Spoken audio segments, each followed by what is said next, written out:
Levi was saying they are checking the structure of each building. They have cleared the buildings and they know that no people were trapped inside. Now, planes at BNA were grounded for part of the day today as part of a huge AT&T outage across the South. News Channel 5's Kelsey Gibbs is tracking the latest for us. And Kelsey, this is causing a huge problem for 911 services, not only in our state, but other states as well.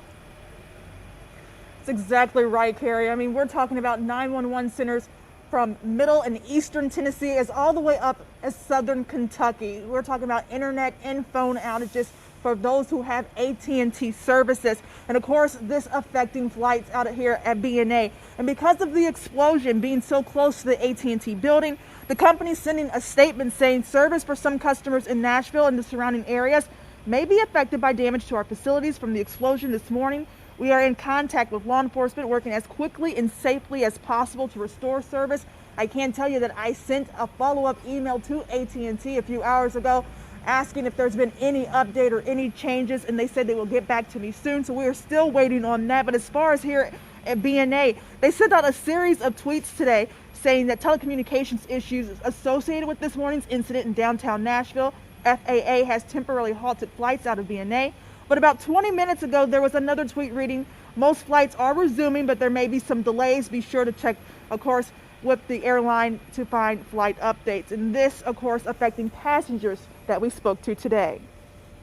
I have AT&T and everything was just canceled, and I was just like, you know, I wasn't able to use my phone for a border, so I had to wait in line, but they were already closed. You see, they were closed before, so we weren't able, so we had to wait till the next flight.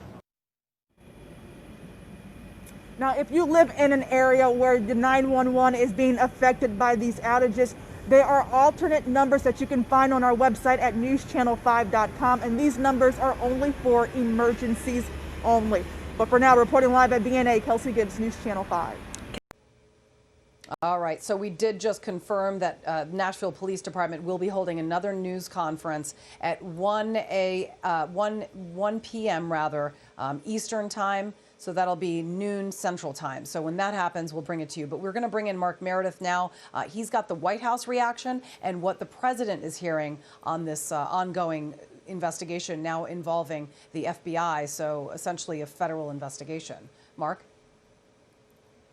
Julie, good morning. That's right. We can now confirm that President Trump has been briefed on the explosion in Nashville, Tennessee. A White House spokesperson telling Fox News that he is in constant contact with his security officials. Also that the president is, quote, grateful for the incredible first responders and praying for those who were injured.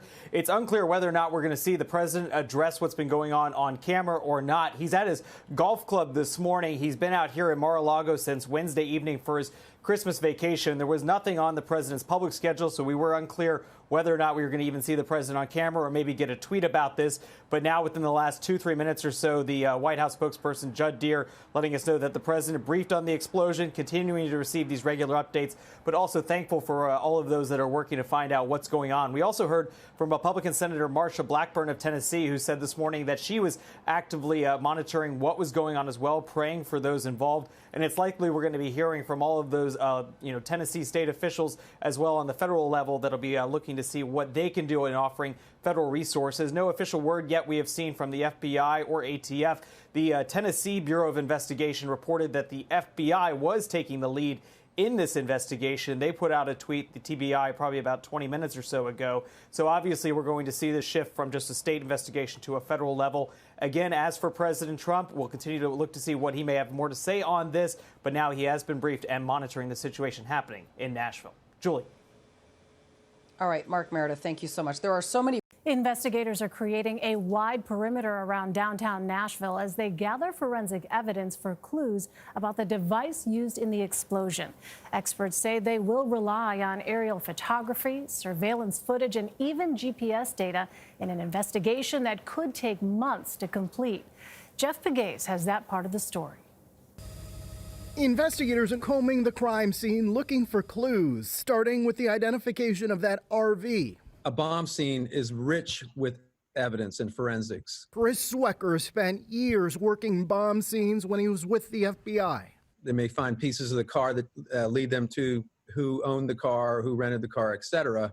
To help identify leads in Nashville, federal investigators will use forensic analysis from previous incidents involving explosives. At this secure Bureau of Alcohol, Tobacco, Firearms, and Explosives site in Huntsville, Alabama, you can feel the bomb blasts even from 200 yards away.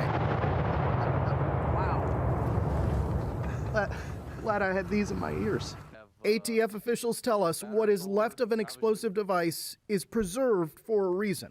We're going to try to recreate, we're going to collect as much of the evidence left over from the bomb. It doesn't all go away. And that is what is happening in Nashville. The ATF and FBI will look at everything left behind, all to track down the suspect or suspects responsible. Catherine Swite is a former FBI agent. This is an opportunity on a holiday like Christmas and in a big city like Nashville to make a splash and get their name out there. So I think we're going to see somebody who wants to be known.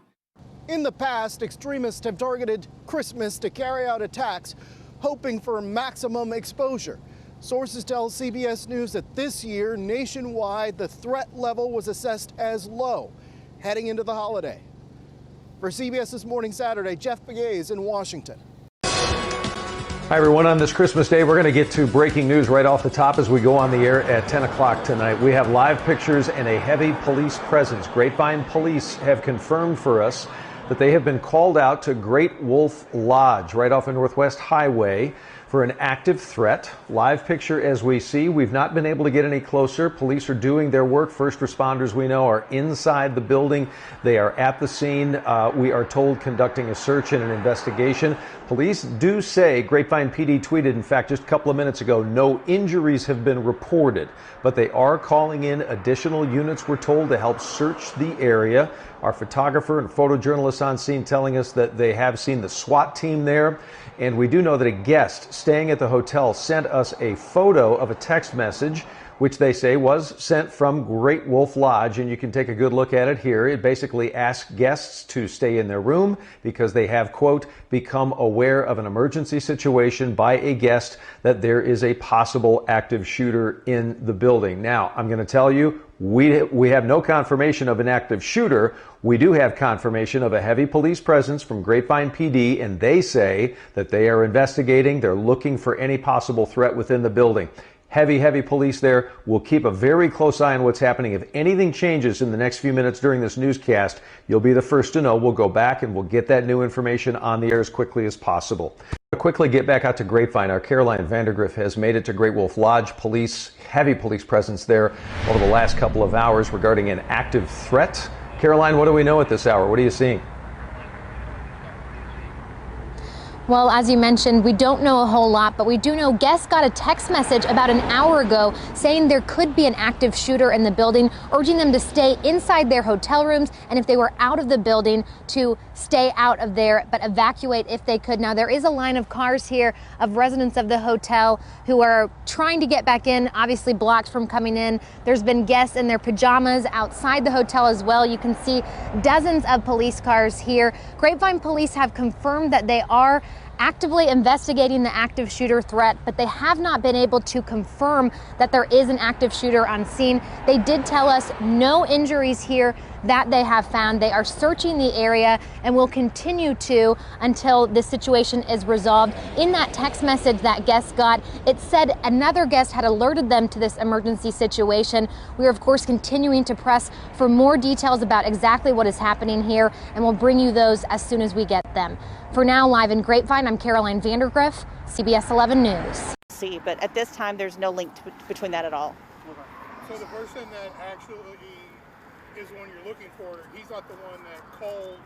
Correct. Hold a minute, it was multiple people that were saying that he told them. That's right.